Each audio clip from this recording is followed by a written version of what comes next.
नमस्कार, आप देख रहे हैं न्यूज इंडिया। न्यूज इंडिया के न्यूज आवरण में आपका स्वागत है। मैं हूं नीरज। खबरों की शुरुआत हेडलाइन से। आपदा में बिहारी मजदूरों को दूसरे राज्य में नहीं रखा गया ख्याल, बोले सीएम। मुंबई की में धारा 144 लागू, लॉकडाउन में दी गई छूट रद्द।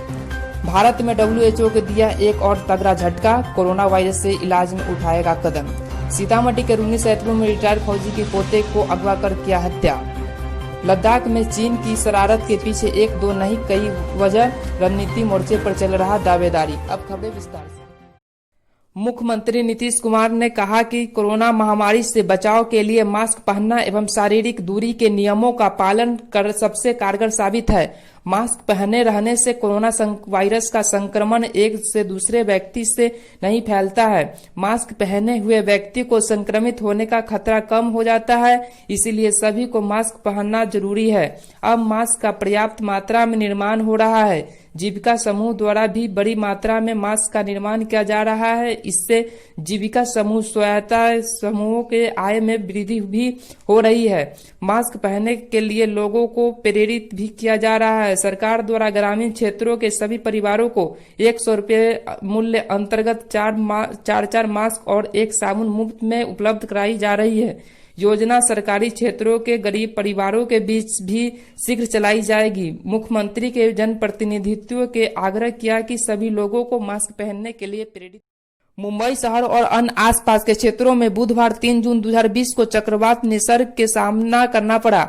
उद्धव ठाकरे के नेतृत्व वाली सरकार ने पहले तालाबंदी की चरणबद्ध छूट की घोषणा की थी। मुख्यमंत्री द्वारा एक महत्वपूर्ण निर्णय लिया गया, जहां बुधवार 3 जून 2020 को 24 घंटे के लिए मुंबई और शहर के आसपास के इलाकों में धारा 144 लागू कर दी गई है। यह निर्णय चक्रवात को ध्यान में रखते हुए और संकट के दौरान लोगों को सुरक्षित करने के लिए लिया गया।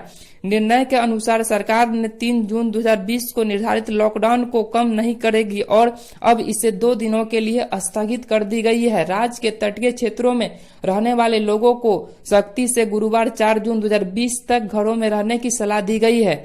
अधिकारी तट के आसपास रहने वाली परिवारों को खाली कर रहे हैं, क्योंकि चक्रवात निसर्ग के कारण उनका जीवन प्रभावित हो सकता है। मुंबई और महाराष्ट्र के अन्य क्षेत्रों में मंगलवार 2 जून 2020 को तेज हवाओं के साथ वर्षा का अनुभव हुआ और IMD द्वारा दी गई जानकारी के अनुसार चक्रवात निसर्ग इन क्षेत्रों में 3 जून को दोपहर में भूस्खलन करेगा।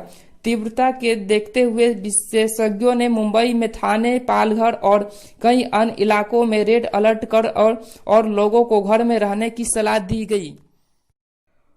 कोरोना वायरस महामारी से लड़ाई में भारत ने विश्व स्वास्थ्य संगठन WHO के खिलाफ मोर्चा खोल दिया है। इस बार भारत ने अपने नए निर्देश और शोध से WHO को संकेत दिया है कि कोरोना वायरस से लड़ाई में अब वह अकेले ही लड़ेगा। देश के हित में जो शोध और इलाज जरूरी हो सके वह ही करेगा। साथ ही भारत के वैज्ञानिक से साफ जाहिर कर दिया है कि WHO के सुझाव की कोई जरूरत नहीं है।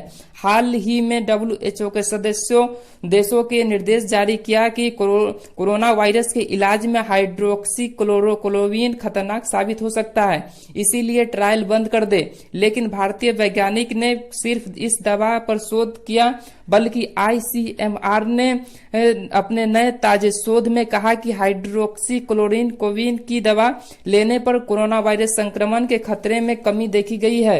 केंद्रीय स्वास्थ्य मंत्रालय ने एक अधिकारी ने बताया कि दरअसल ज्यादातर पश्चिमी देशों में वैज्ञानिक और दवा कंपनी भारत को बेहतर सस्ती दवा के उपचार को लेकर हमेशा नीचे दिखाने की। रूनी सैदपुर थाना क्षेत्र के धनुषी पंचायत के वार्ड 5 निवासी रिटायर्ड फौजी कैलाश शाह के 6 वर्षीय पोते देव कुमार को बदमाशों ने हत्या कर शव को पोखर में फेंक दिया। सोमवार को दोपहर दरवाजे से उसका अपहरण कर लिया गया था। मंगलवार सुबह स्थानीय लोगों ने रिटायर्ड फौजी के घर से 5 मीटर की दूरी स्थित पोखर में बच्चे की शव उपलाते हुए देख परिजनों को सूचित किया। घटना की सूचना पर रूनी सैदपुर थाना अध्यक्ष देवेंद्र प्रसाद सिंह ने मौके पर पहुंचकर मामले की जांच की। वह शव को पानी से निकलवाकर पोस्टमार्टम के लिए सीतामढ़ी सदर अस्पताल भेज दिया गया।